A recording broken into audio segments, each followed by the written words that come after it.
ദിവ്യമായ കുണ്ഡലങ്ങളുമായി ജനിച്ച ഒരേയൊരു വ്യക്തി മഹാരഥൻ കർണനാണെന്ന് നിങ്ങൾ കരുതുന്നുണ്ടോ?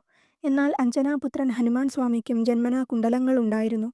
കമ്പരാമായണം പൂർവകാണ്ഡമനുസരിച്ച് ഒരിക്കൽ ബൃഹസ്പതിയുടെ സേവകയായിരുന്ന പുഞ്ചികസ്ഥല എന്ന ദിവ്യകന്യക പൂക്കൾ ശേഖരിക്കാനായി പുറപ്പെട്ടു. എന്നാൽ വനത്തിൽ വച്ച് ഒരു ദമ്പതികളുടെ അനുരാഗരംഗം കാണാനിടയായ അവൾ മോഹാവശയായി തിരിച്ചെത്തി ബൃഹസ്പതിയോട് അപമര്യാദയായി പെരുമാറി. ദേവഗുരു അവളെ ഒരു പെൺകുരങ്ങായി ജനിക്കാൻ ശപിച്ചു. ഒപ്പം ശിവാനുഗ്രഹത്താൽ ഉണ്ടാകുന്ന പുത്രൻ അവളുടെ ശാപമോചനത്തിന് കാരണമാകുമെന്നും അനുഗ്രഹിച്ചു. പുഞ്ചികസ്ഥല അഞ്ജന എന്ന പേരിൽ ഒരു പെൺകുരങ്ങായി ജനിച്ചു.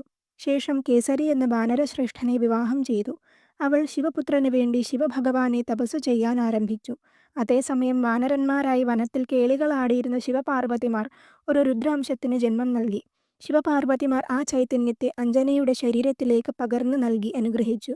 ശിവചൈതന്യം അഞ്ജനാദേവിയിലൂടെ ജനിച്ചാൽ ആ പുത്രൻ വാനരന്മാരുടെ മേലുള്ള തന്റെ അപ്രമാദിത്വത്തിന് വെല്ലുവിളിയാകുമോ എന്ന് ഭയന്ന ബാലി അതിനെ നശിപ്പിക്കാൻ സ്വർണം, ചെമ്പ്, ഇരുമ്പ്, ഈയം, നാഗം എന്നിവ ദ്രവരൂപത്തിൽ രഹസ്യമായി അഞ്ജനയുടെ ഉള്ളിലേക്ക് ദാസിമാർ മുഖേന കടത്തിവിട്ടു. എന്നാൽ അത്ഭുതം സംഭവിച്ചു. ആ ലോഹങ്ങൾ ഹനുമാൻ സ്വാമിയുടെ ചെവിയിലെ തിളങ്ങുന്ന കുണ്ഡലങ്ങളായി മാറി. അങ്ങനെ ശിവാനുഗ്രഹത്താൽ ജന്മസിദ്ധമായ കുണ്ഡലങ്ങളുമായി ഹനുമാൻ സ്വാമി ജനിച്ചു. ഈ ഹനുമാൻ ജയന്തിക്ക് ശ്രീ ഹനുമാൻ ഏവർക്കും ധൈര്യവും ഭക്തിയും നൽകി അനുഗ്രഹിക്കട്ടെ.